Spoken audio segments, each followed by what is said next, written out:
It's a bird! No, no, no, no, no, wait! It's a plane! Wait, no! It's Superman! Dun da da da da da da da! Matt? Wait, Matt?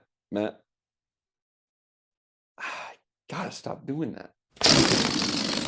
So when we last spoke, you were kind of talking about the MLS inviting you out to be this kind of realtor talk thing for, I don't exactly know what it was, but I also saw a 2014 interview when you were at OSU and you had mentioned possibly wanting to be into sales or being a realtor. What made you want to commit to something like that in the middle of your playing career? Yeah, so I was lucky enough to be a moderator for the MLSPA. I think it's going to be coming out in the next couple weeks. It's already up on YouTube, but I don't think they've got it all together for getting it out there. But I know they're doing a summer, basically, career conversations kind of thing, where a lot of the guys in the league talk about stuff that kind of has been taboo to talk about while you're playing, you know, because some people think you're like not focused on the game all the way. Some people, whatever, you know, you're worried too much about your future, not about now, things like that. So it's kind of like not been spoken about a lot amongst active players, but it's a sweet panel. It was Alejandro Bedoya, Ryan Hollingshead, and Tesho Akadele, and I was the moderator for it. And it was awesome. It was a lot of fun to do it. I know when it comes out publicly and whatnot, I think it's pretty cool for current players and some of the fans to get to know like a little bit more about what those guys are doing and stuff. And I think I was given the moderator position because of my experience amongst real estate. And like you said, yeah, I've always just been a fan of it. I've always been a fan of what you can do with real estate. Kind of how creative you can be with things regarding it, because there's just so many different ways. It's not as simple as like, oh, I have money, I'm going to buy a house.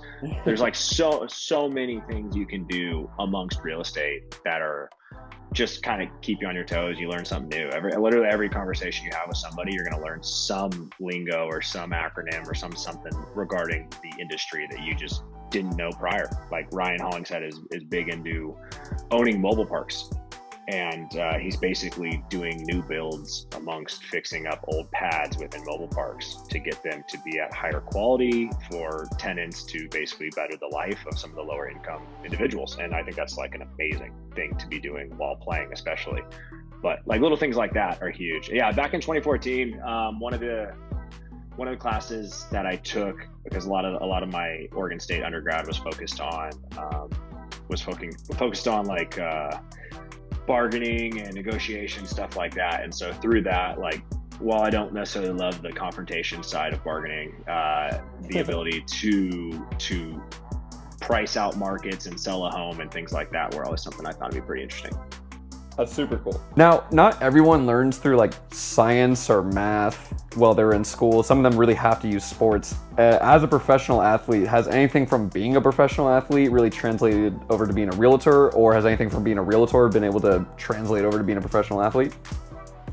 I would say time playing and networking and whatnot, because currently right now, like, I'm not an active, like, I know some players are, like John Kemp and some of these other guys that I know who are playing around the league, they are like active realtors right now. We haven't settled down to a place yet, my wife and I. We don't know kind of where our future is. It's kind of just the way it goes in the league and whatnot. So I haven't got my realtor's license in California or anything yet, but I own property in Arizona and I own property in New Mexico. And some of the networking and some of the kind of just even the sweat equity of doing a flip. I flipped my home in 2017. I bought it at the end of the year and then had the 3-month off season because we sadly didn't or got knocked out first round of the playoffs. And then just absolutely just gutted a house and redid everything inside of it.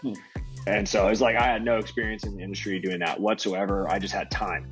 And so I was able to get it done, and it's pretty awesome. And then obviously with the growth in real estate and stuff, like that appreciates well. And it's nice to know that we always have that asset and whatnot for my wife and I.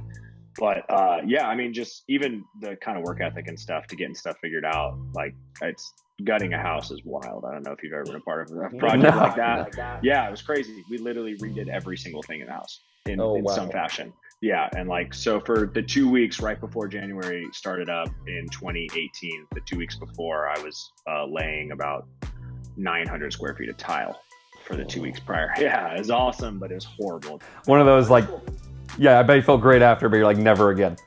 Like, not, I mean, you hit a certain point. What I really liked about it was that you learned everything that you don't want to do in the future. Right. Like, so I was like, this, like, something like, cause otherwise you just don't get it. Like, somebody charges you $3,000 to lay the tile in a room, and you're like, why would I ever pay for that? I could do that in 2 days.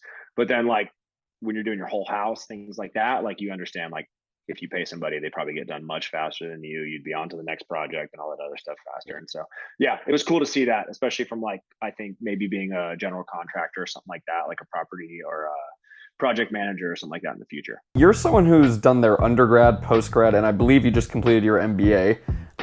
Has education always been important to you, or is it something that kicked in later in life? I know that my dad was a soccer coach growing up, and I know that he was limited in opportunity because a lot of the collegiate rules and whatnot were that you had to have a completed degree to be able to coach at that level. And I know that he was held back from not having a college degree in a lot of his coaching endeavors. And so that was like something that my family instilled on me super early. I was a homegrown out of Real Salt Lake. So my first time playing with the academy and with my first time playing with the first team was when I was 17 years old back in 2010, right after they had just won in 2009. And so, like, there were talks about potential futures, things like that for homegrown stuff. And it was always like a priority for myself, my family, and for the club there was that, like, you go to school, get your degree. And then when you come out of it, you'll have 70 games played and you'll be onto the ability to go to professional level. And so that was always kind of instilled in me. And then at the time, like, the partnerships we had with the PA and with Southern New Hampshire University and some other stuff like that, it was almost like a no-brainer. I had some free time. I wasn't really traveling to Reno all the time anymore. Things like that. I was a little more settled. So it was like, why not get it done? So I was able to do the MBA in sports management. That's awesome. Wow. Yeah. No, I'm incredibly lucky to get that done, especially for, like, the price and whatnot, because I was just one of those things. I didn't want to necessarily wait until I was done playing to, like, go back to college. Mm-hmm. Especially a goalkeeper, because your career can last much longer than other people. Yeah, and you just never know. Like, you get out of school for a little bit, and, like, I mean, imagine being out of school for like 12, 13 years, and all of a sudden you want to go back to it. And you're like, nah, the motivation and everything where you're at in your life is just completely different. But who knows? Yeah. Who knows what'll happen? Because, like, there might be times, like, where we think about it. My wife and I are talking about our future and stuff, where I'm like, a PhD would be pretty cool. But then there are other times where I'm like, do I want to go back to school? I have no idea. Yeah. So who knows? Who knows what'll happen next? Well, moving on from an MBA to the NBA. In the NBA, they really talk about the welcome to the league moment, where you've kind of gone from being the man your entire life to first moment in the league, you get absolutely posterized. Do you have, like, a welcome to the league moment from your playing career? No, not necessarily like a prime in-game experience. I mean, there are moments where you just play with some of these, like, super elite people. Like, I'll never forget, there was a free kick by Didier Drogba when I was playing against Phoenix, and when he kicked it, that ball looked like it was going like 5 yards over. And so I kind of, like, casually moved along the line and put my hand up and was like, it's courtesy. And then it smacked the crossbar. And you're like, how did that thing drop? Like, it just, like, some of those moments kind of have happened through the years where you're just like, that's a touch of excellence, you know, on some of those moments. But no, I think it was kind of like, when you go through your early years, or, like, I mean, I was a captain at Oregon State, and I played games at Penn State, all that stuff. And then you come into it, and then you kind of have to do the trips out to Reno and pay your dues and do things like that. I think those are some of the moments where you're like, yeah, like, you gotta like it's a long game. You're playing for the long game. And so some of these moments, like, the lack of, I think for me specifically, is like the lack of having a schedule, not ever knowing what was going on. People couldn't come visit me because I didn't know if I'd be in the state or not, or whether I'd be at that game. Like, am I going to be at the first team game this weekend? Am I going to be at the second? You know, things like that. Those are some of the early years where you're like, all right, yeah, it's not the same level of status that you had prior. That's hilarious. That's awesome. Yeah, not everyone can say they played against Drogba. Yeah, no, I mean, it was crazy too. Yeah, I actually got to play against him a couple times, and yeah, I had, like, a career save right directly in front of him where I would have literally given up. He would have tapped in the rebound to win in, like, the 83rd minute, and we ended up tying them 0-0.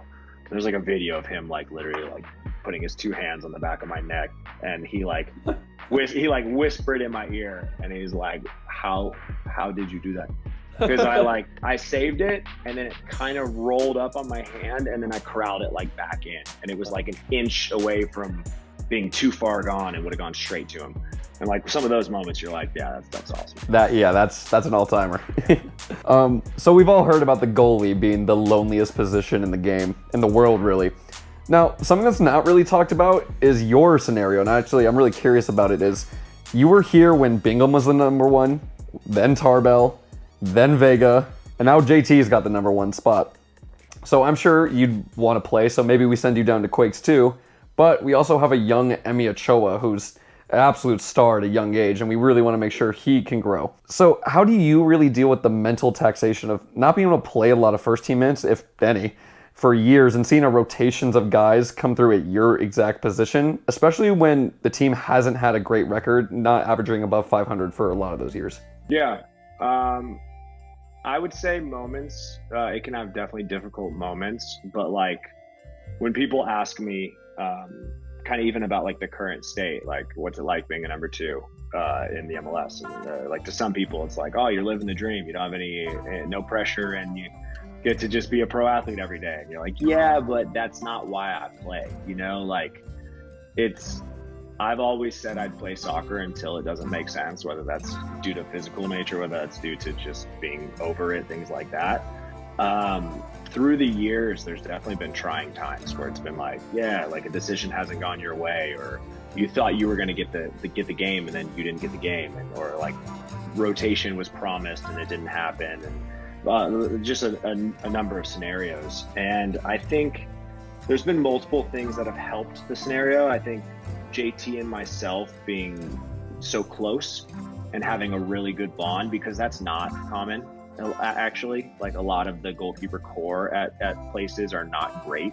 There's usually a starter, and then the backup can't control his emotions, and then the third string wants to be up there and be considered, but isn't getting any respect. And like, there's just usually like reasons why it can be pretty frustrating.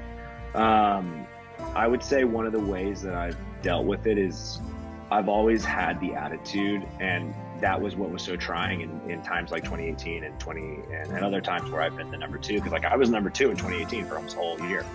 And then at the end of the year, I didn't get the games. JT got the games, and I got to go play in Reno. And so basically one of the ways that I like took that on myself was like, I can wallow in my own pain of not being considered. A new coach came in and he didn't trust me enough to play the games.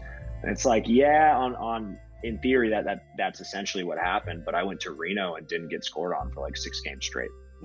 So it's like you could sit there and cry about the pain, or you can get on with it and prepare yourself to be ready, because at any moment I push for JT. I want JT to be the best goalkeeper in the league, because I think if I'm given the chance, I can do it too. And so I have that mindset where I every game I try to give JT every single thing I could do in the warm up, where I give him, if you ever get to watch the warm up or whatnot, I usually don't like miss hit a ball. I want him to face every single thing so he can be as prepared for the game as possible. And so when he goes through and he makes a save, like I remember specifically against one of the recent home game, I think Houston, he made a save up to his near post, and I hit him the exact same shot in the warm up, and it was like a little parry dive out there, and I was like, awesome. And then there was another one that was to the far post, it was on the ground, and it was like that. And it's like, so basically I want him to be the best goalkeeper in the league, because if he's going to play ahead of me, I want him to be the best. Yeah. And if not, if it doesn't go that way and it ends up I get minutes and stuff like that, I want the same support from him, because I showed it to him for years. And we have that understanding, and that helps to have that support, and it's genuine support. Because like in the Open Cup, he had my back completely. He had my back, his family had my back. And things like that are huge on just getting joint success. And that in turn allows us to be not only competitive in terms of like pushing each other and making each other better, but it just creates like a moment where if something were to happen, like I'm up, I'm ready, and the group's got my back. And that works the same for Emmy as well, because JT and I both, like, JT's been to a lot more games in person. I've watched a lot of the games online, but we all watched the Quakes 2 games too, because we want Emmy to do well as well. Like it's like a whole goalkeeper core. And like I said before, even Vega had spoken about it when he was here, like it's not always like that in a lot of places. So we're definitely very lucky to have that kind of group. That's awesome. Yeah. Yeah, you've definitely heard of scenarios where fights can break out or anything. Oh, for sure. As the number two, how do you approach the workouts in the off season? Because obviously you do want to play. Like as much as we do want to see JT succeed, like end of the day it is your career and you want to play. How do you approach it? Because it's not like other positions where it's like, all right, if I work really hard, maybe coach might put me at a different position. There's one position for you guys, and there's three of you fighting for it. Yeah, I think what you can do, obviously, prior experience is going to lead into who's starting out ahead. Like with JT finishing out the season of 2021 and playing all the games and whatnot, coming into 2022. When I had signed in January, I was late because we had tested positive for COVID while we were in the Dominican Republic. So I couldn't come to preseason at the exact start of the date. But yeah, you like come in, you want to be fit, and then you kind of have to look at it from the perspective that likely as a number two, I will play 4 or 5 of the preseason scrimmages in one way or another. And you are basically presenting yourself as being fully as capable as the starter. That's what you want. You want your group to trust you as much as them. Do you expect to be at the same level? Likely, a lot of those games I play, I wouldn't be playing with the starting group. I'd be playing with trialists, with other things like that. So you just have to be kind of a realist in how you look at this exact situations, but you just basically prepare to be as efficient as possible. You want to be trusted. You want to be a leader. You want to be considered. But you understand that there is kind of prior experience, and I don't have the MLS games that JT has played, so he's going to come in as the starter, and that's kind of understood by everybody. But my difference is I don't want there to be an ounce of drop off. I expect if JT were to get subbed in the 45th minute and I come in the second half, we don't, let's play different now that Matt's in. That's not what we want. So that's kind of what your preparation is like, I would like to be elite in my own way. And there are things that we do differently. I like to play with the ball at my feet a lot. Like I like to be, I always bring up the point of last year and the past couple of years with Matthias. Like I was playing center back in practices a lot and stuff. And so like, it can be a different style of play and whatever. So, but that in turn has brought other goalkeepers we play with and stuff to work more on their feet and everything like that too. So it's just basically raising the competition of the group and making it so there's no drop off. Well, with Calvo out, maybe you could Back in the center back. Definitely. Well, for a lot of people that don't know, you've been with the club for a while, and you got your first cap after 5 years, which is a wee bit of a wait. And you really made a bang with the story of the Open Cup tournament so far, where you scored the winning penalty as a goalkeeper in a 10-9 penalty shootout win versus Seattle Sounders of all teams. And how does it feel to go from having to wait this long tenure to immediately having a moment that the club has now framed the photo of, I believe it's all you guys celebrating on the player walk-in? Yeah, in the hallway walking in. Yeah, it was a really fun experience. Like I had played in the 2018 scrimmage against Man United. That was a really cool experience, but never an actual competitive game. Obviously, when COVID had came and the Open Cup had paused for 2020 and 2021, I knew that would affect me specifically, because those were opportunities for me to get minutes in that time, and those didn't happen. And then myself not being able to go to Reno or have a 2021 partnership with another club, like those also affected time. And so, yeah, not playing a competitive match for 2.5 years and then going in, having the Bay Cities, that was a fun game to play. Pretty possession game, and get to go out and just kind of be consistent, do all right. Didn't really have to make any saves, but just manage the game, and then get to go to Seattle, who was the club that I was with in 2016, and get to play on the field that I used to play on with their second team and stuff. And like, I don't know, it was weird. It was a surreal feeling of essentially feeling at home away, but against your former team. And so I was like, yeah, it's full circle. And then just the most hectic, crazy game with all kind of nature and other elements and stuff that were just insane. Like it rained from like the 55th minute until the 90th. It was just soaking wet everywhere. And then the PKs were all sliding off the ground different because the ground was wet. So many other little pieces. Like it was fun. It was a lot of fun to get to do that. But then in the same way, going into SAC, and knowing coming out of the SAT game and knowing that you could have made a bigger impact is like the most goalkeeper experience of all, because you have 1 week you're a hero, and the next week it's like that didn't go your way.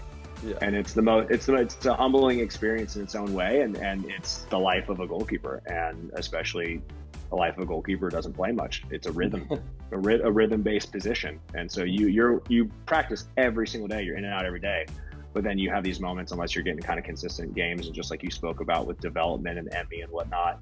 If you're trying to get as many games as possible just to continue the development, because like you said, as you get older, you get better. Well, yeah, speaking of rhythm and kind of keeping things the same, a lot of us fans have actually been wondering, do you guys have a goalkeeper coach right now? Because we know once Matthias left, the whole staff kind of left. And I've seen in some of the games, there's been an older gentleman kind of warming you guys up, but a lot of time I just see you and JT warming each other up. Yeah, so we went 3 to 4 weeks, I think, without having kind of a full-time guy with us.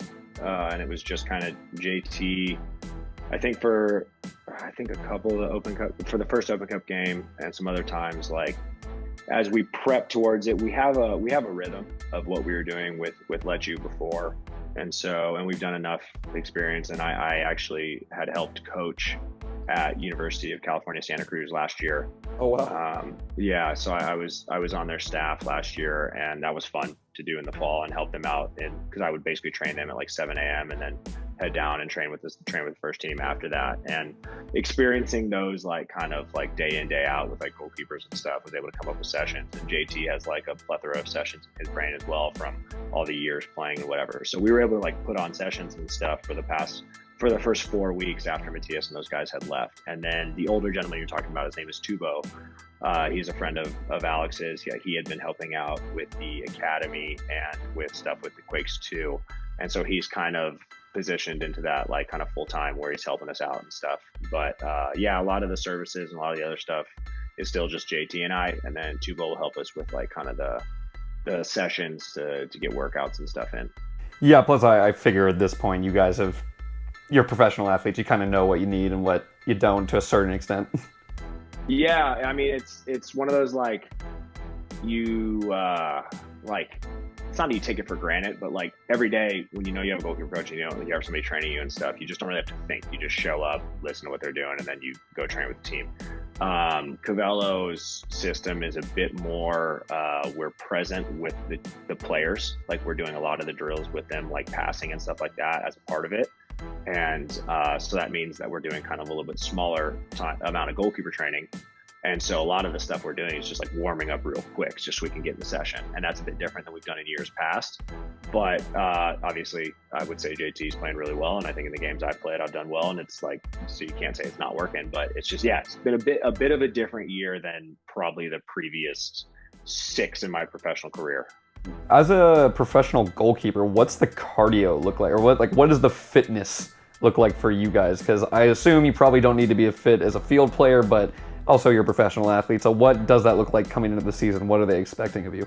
Yeah, I mean, we're not held to the same standard. It's more of like physique wise, like, are you coming in heavy? Are you coming in whatever? Like that's kind of essentially the bare minimum of goalkeeping. But like with Let You prior and with Matthias especially, we were involved in a lot of the field player stuff, and it is a physically demanding system that they played before. Same with Cavello and the pressure and stuff. But we were running like crazy. And so a lot of the off-season time, I can't necessarily speak for JC or Emmy, but a lot of the off-season time, I would do the same running as the field players, just to have like a base level of fitness, because it was demanding, and you did not want to be on the wrong end of that.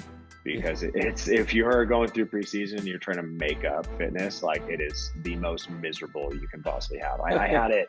It was such a bummer. I had it at the start of 2019 because I got surgery on my wrist in 2018 at the end of the year. And I just had a really long recovery where just like running did not feel good on my wrist at all, which is like, you'd say, you're running here, why does it hurt? But like I had a bone taken out of my wrist. And so when I was running, it just didn't feel normal.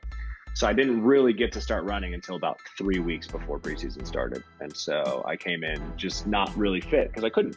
Yeah. And that was miserable. Yeah, trying to make up fitness while you're getting into it, and then let you goalkeeper training and all that other stuff. It was, yeah, it was tough. But I know Vega and some of the other guys in the past have like done a bit more like jogging after training if they feel like they didn't get enough or weren't involved enough. But with JT and myself, and then Emmy being with a lot of national team stuff, and then other times being with Quakes too, for the day in, day outs, it's primarily been JT and myself for the majority of 2022. And so I don't feel like we need to do much extra because we're kind of doing a pretty decent load every day, no matter what.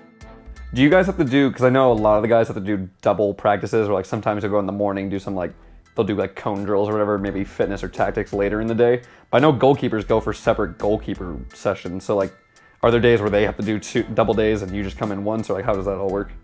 Like off season or during the year? Whenever. Like, because I just know sometimes there's double days.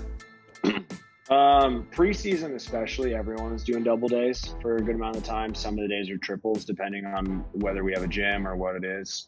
Off season, it can be doubles if you're going to get a goalkeeper session in. Because a lot of times, like when you come in the mornings and you like meet guys and stuff, like they might want to do shooting or something like that, but you're not really going to get a good goalkeeper session in when they're just shooting. So sometimes like JT and myself have met. I know Andrew did as well. We would meet like in the afternoon and maybe do like a session, something like that.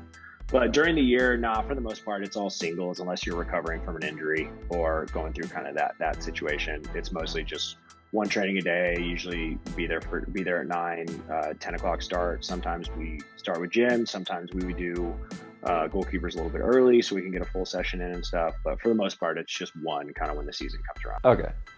Have you ever heard of the cycling GK, Ben Foster? Yeah.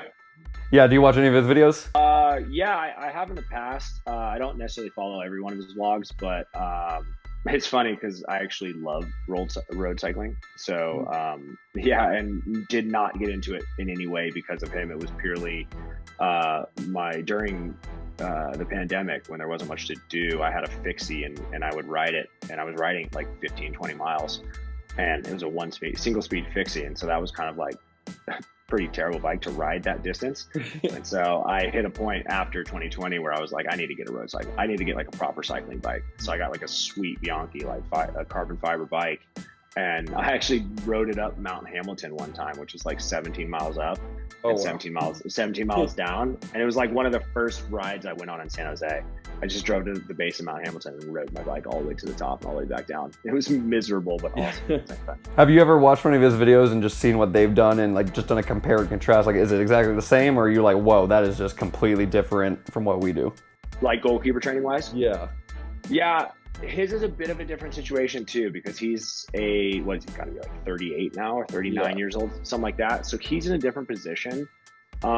If he showed up and he didn't feel physically like he wanted to go out and do a hard session and stuff, like he could tell the coach like, hey, let's settle down a little bit more, stuff like that. Like with myself being 29, JT being I think 25 or something like that. Like we kind of like, we're in that younger part of the career where we're like, all right, we got to do whatever they say and that type of stuff.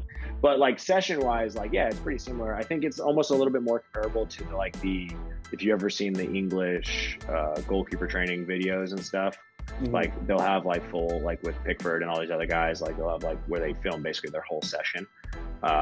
They give you like clips from the session. That's pretty similar to what it is at the professional level.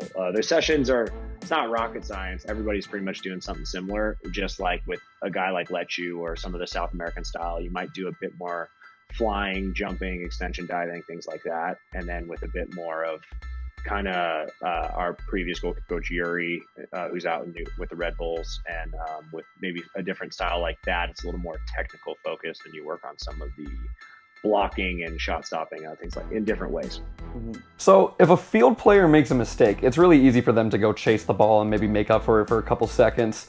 If a goalkeeper makes a mistake, 99% of the time that's resulting into a goal. And then you kind of just got to obviously focus on the next save.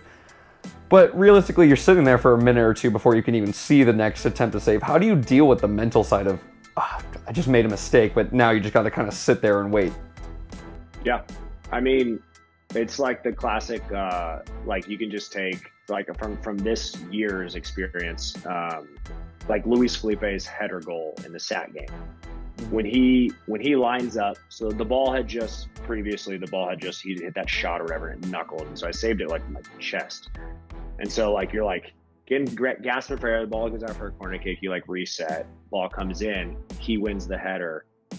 In my immediate vision, I think that ball is going to bounce right before me. And so like it's an in-betweener, like do you save it with your feet? Do you save it with your hands? Do you save it after the bounce? Do you push forward and try to get it before the bounce? But also there's two players right to the left. So if I push it, that's a tap in. If I like don't parry it exactly where I want to parry it, it's gonna be a goal no matter what. And so you have all these thoughts going on at once. And just if you heard what I said about where I thought it was going to bounce, if you get that first part wrong, there's kind of no going back, right? Because so basically what ends up happening is I overdive. And when you overdive thinking it's going to bounce later and it doesn't bounce, it hit my hands, ends up going the other direction and trickles in the goal that way. And so like immediately after that, you're faced with like, yeah, that was my fault. And you're just sitting there and it's you by yourself. Obviously your teammates know, no one's yelling at you like, what are you doing? Like, not what's going on. You just know that like, got that one wrong.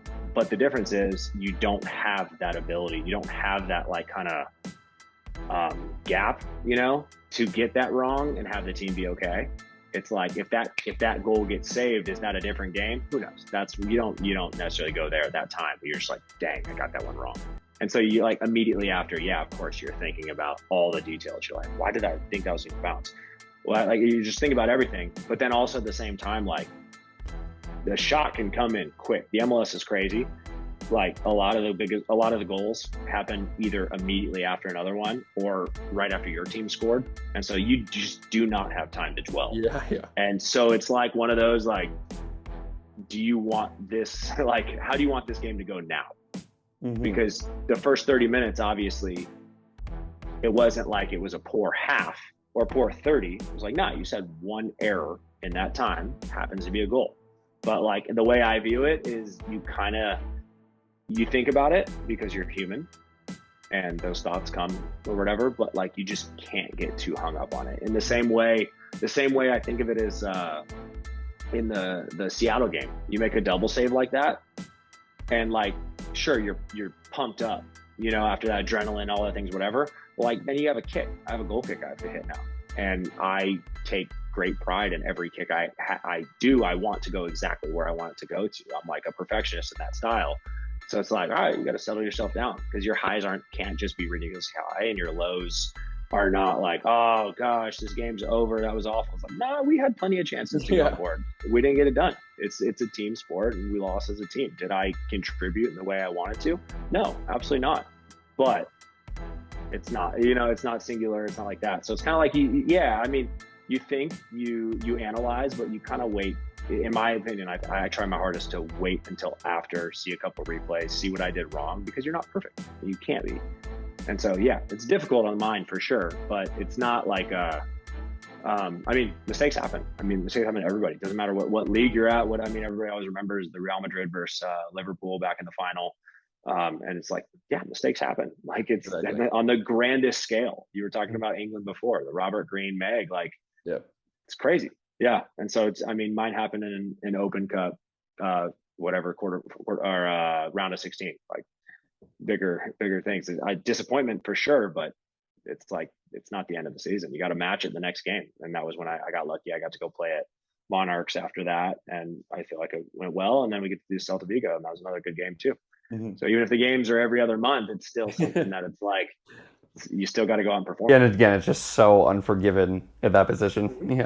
So each Earthquakes player they chose a charity this year that they wanted to support, and you've chosen Austin Everett Foundation. Can you kind of explain what it is, how you got involved, and how people can help? Yeah, the Austin Everett Foundation, so I got involved when I was in Seattle. I met June, who is the woman who was basically running it. This time, Austin Everett was a female goalkeeper that ended up passing away from cancer. and basically what she had done prior to her passing was put on this foundation, and it basically is a mechanism of connecting youth with their dreams of being a professional player while they're struggling with cancer survival and sometimes remission, sometimes stuff like that. And they'll connect with professional clubs and professional experiences and stuff. And so like in the past, we've gone to the children's hospital or the hospital near Stanford, and we brought a group over there, and we went and played foosball. It was pre-COVID times. We played foosball with a young kid who had cancer at the time, and we've had guys come and join us and walk, young kids walk with us like out in the games, and there are honorary captains and things like that. And so through the years, probably since 2016, I've gotten to do a couple events with them, and it's just been amazing because like what is the smallest act of myself going and playing a game of FIFA with a kid, what that means to them, and kind of the experience and what it is for their family and stuff, and like this ray of excitement and hope and whatnot compared to the time that and the struggles they're dealing with today. And that's been just like the most amazing experience. And so in terms of like ways to donate and stuff and whatnot, I'm sure you can like help fund events and things like that for Austin Everett, but also just like if anything comes up and you see it's for the Kick Childhood Cancer Month in September, like a lot of good opportunities come up to help get involved around that time. Thank you so much for listening, and a huge shout out to Matt Bersano, Super Matt, for taking the time to let me interview him. If anyone wants to go to the Austin Everett Foundation and help out or learn more about it, the website will be at the top of the description.